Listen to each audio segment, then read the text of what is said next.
Բարի երեկո. Hello and welcome back. Today I am joined by Caroline Cox, member of the House of Lords of the UK Parliament.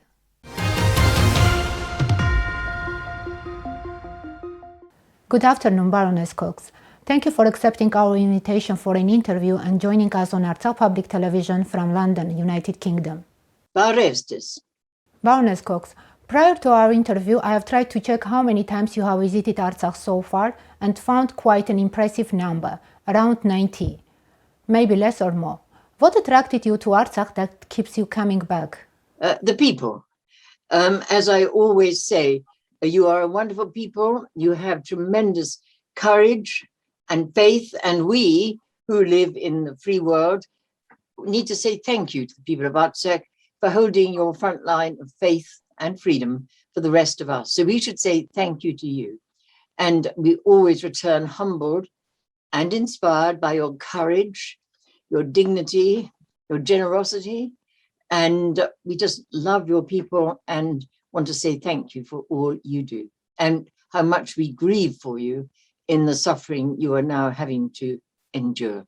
Baroness Cox, you continue to raise issues concerning Artsakh and Armenia in the House of Lords, including violations of ceasefire in Nagorno-Karabakh, the Azerbaijan's offensive actions inside the territory of Armenia, release of prisoners of war, and so on. What's the response of the UK government to these issues? Very frustrating. They always say they're talking. Well, talking is talking, but in the meantime, you know, and we know that Azerbaijan continues to commit gross violations of human rights. They still keep in captivity, I think it's at least 70 of your own people from Artsakh, from the war, and many of them are very badly treated. And talking is not doing anything to help bring justice and peace, with Azerbaijan keeping to the rules of the ceasefire. So we're very frustrated, but we do a lot of other things as well. We do raise it, and I could send you copies of the questions I have asked and the government's replies. But we also try to speak in the wider arena, and I brought out a publication, which I'll send you a copy, but you may be able to see it, called Continuing Impunity. I don't know if you can see that or not. And there's a picture I took in Stepanakert when I was there during the war, the most recent war, and it's called Continuing Impunity, Azerbaijani Turkish Offensives Against the Armenians in Nagorno-Karabakh, and has a lot of the evidence of the violations of human rights and the brutality being inflicted by Azerbaijan on your people. And also I visited 3 times within the last 18 months, 15 months, was there during the end of the war. I was at Dadivank, so poignant. And we saw and witnessed so many of your people having to leave their homes, many of them burning their homes, in order to, because they had to go. And then we've been back since then, and my comrade who's been in Artsakh many times and loves your people and would send his greetings with mine, Reverend David Thomas, who was an Anglican, or is an Anglican priest, but he was a chaplain, a military chaplain for 20 years. And we visited, I have a photograph here, where we visited, where so many of your people died, their graveyard, this is in Yerevan, but we care deeply about your people, and we do speak whenever we can. And the British All-Party Parliamentary Group for Armenia is also trying to get more justice for your people. Baroness Cox, during the Q&A session in the Parliament, you particularly mentioned that yet the Armenians of Nagorno-Karabakh have received almost no support from the British government. Let me cite you. Can the minister confirm that the UK will no longer turn a deaf ear to this cry for help and will ensure the provision of urgent humanitarian assistance to the thousands of Armenians displaced by war? The end of the quote. Do you find it possible? I mean humanitarian assistance. Well, we keep pressing, we keep asking, and it's not just me. There is a very good, what we call an all-party parliamentary group for Armenia, with members from the House of Commons and from the House of Lords. There are many very good friends on there. And Tim Loughton is a member of the House of Commons, member of Parliament, and he initiated a very powerful debate in the House of Commons. It's on Armenian genocide, but we care passionately about what is happening in Artsakh.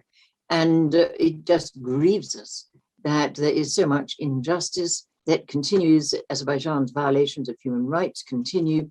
And well, we're just doing all we can to try to get the British government to do more to achieve justice for you and to call Azerbaijan to account for its violations of human rights, its continuing detention of prisoners, its maltreatment of prisoners.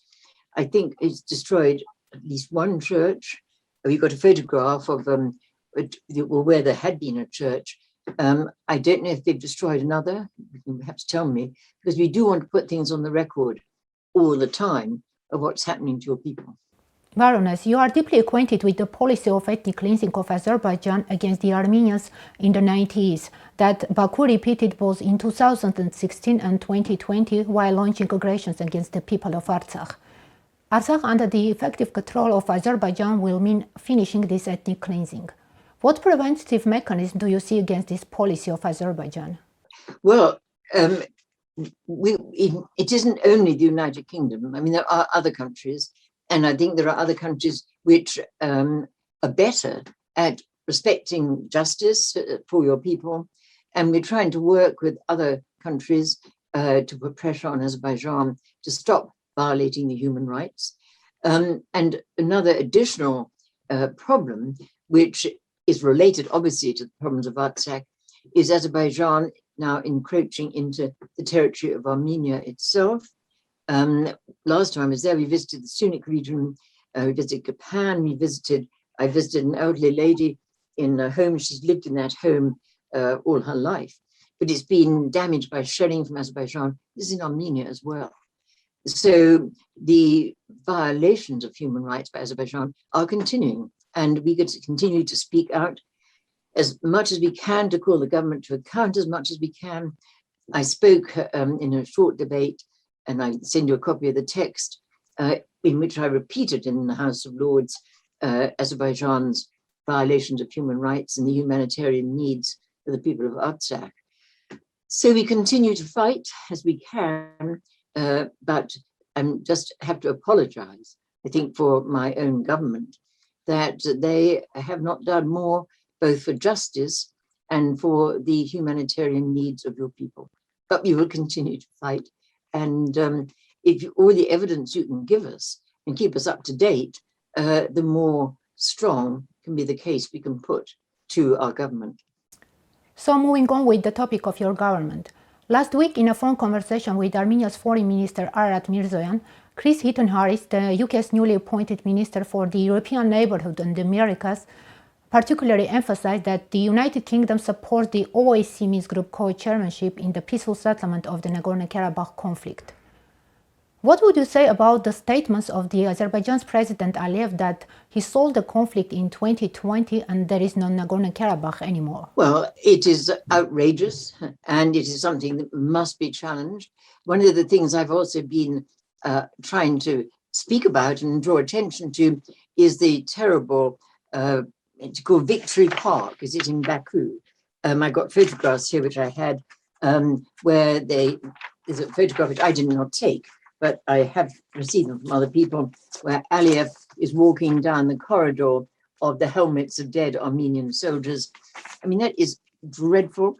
And their claim that churches are not Armenian, they are, is it Albanian?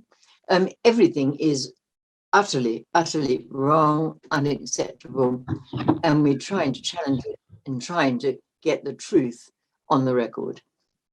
Baroness Cox, last November, the Armenian Genocide Recognition Bill passed the first reading in the House of Commons of the UK Parliament. We know that it was just first step, many more to go, according to the UK legislation. What are the chances of the full recognition of the Armenian genocide by the United Kingdom? Well, we continue to fight that. You may know the United Kingdom consists of 4 different countries within it, small as we are, but there's England and Wales and Scotland and Northern Ireland. And I'm pleased to say that Wales has recognised the Armenian genocide, and there is a tribute, a monument to the Armenian genocide in what's called Peace Park in Cardiff, which is the capital of Wales. Scotland has made some positive moves in terms of the recognition of the Armenian genocide. So a step at a time, but we should have done it long ago. And this is nothing new. I have quoted this on the floor of the House of Lords in Parliament. But in the previous war, in the 90s, when I was there many times, and I was there when Azerbaijan was firing 400 grad a day onto Stepanakert and using cluster bombs. And I took back photographs of children, Armenian children in Artsakh, shredded by cluster bombs, heartbreaking. And I took them to a very senior person in the Foreign Office. I can't mention his name, but a very senior person in the Foreign Office. And I showed the photographs and I said, please, will the British government make representations of the government of Azerbaijan to stop dropping cluster bombs on civilians? It's against international law. The reply? No country has an interest in other countries, only interests. We have oil interests in Azerbaijan. Good morning. And I was so angry and so mortified that I did quote that in the House of Lords. And I said, I'm ashamed to be British. I said, I'm not naive. I can understand commercial interests. I can understand strategic interests. But I don't think it's the long-term interest of any nation to let those completely destroy concern for human rights. And I don't think the majority of British people would want oil at the price of cluster bombs on children, at least without saying something about it. But as you know, Azerbaijan used cluster bombs again in the most recent war, and we're up against interests. And I think Britain has huge interests, especially oil interests in Azerbaijan. And it makes me very sad when interests get in the way of justice and truth. Indeed, the British interest in the Azerbaijan's oil industry play a crucial role in determining UK priorities in this region. Despite this fact, you continue to fight and raise awareness about the Azerbaijani war crimes in Artsakh and Armenia. Well, and not only me, there are other friends and allies, as it's Tim Loughton, who introduced this debate or a second reading bill in the House of Commons on the Armenian genocide.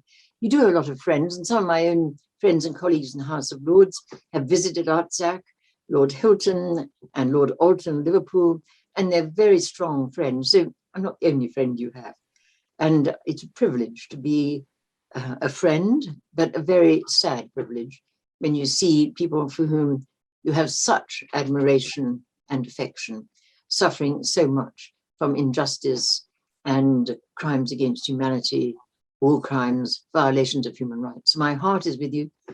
My prayers are with you. We're doing all we can, and we will continue to do that. But I wish we could be more successful. But we pray and we'll continue to be with you. Baroness Cox, I thank you very much for your time. It was a great pleasure to host you on Artsakh Public Television. And thank you for inviting me to be with you on your television. And just know that I'm with you in my heart all the time. Here in Artsakh, people have good memories of you, and I think they will be excited to see you on their screens. Take care. Shat love, shat chat, shnura galatum.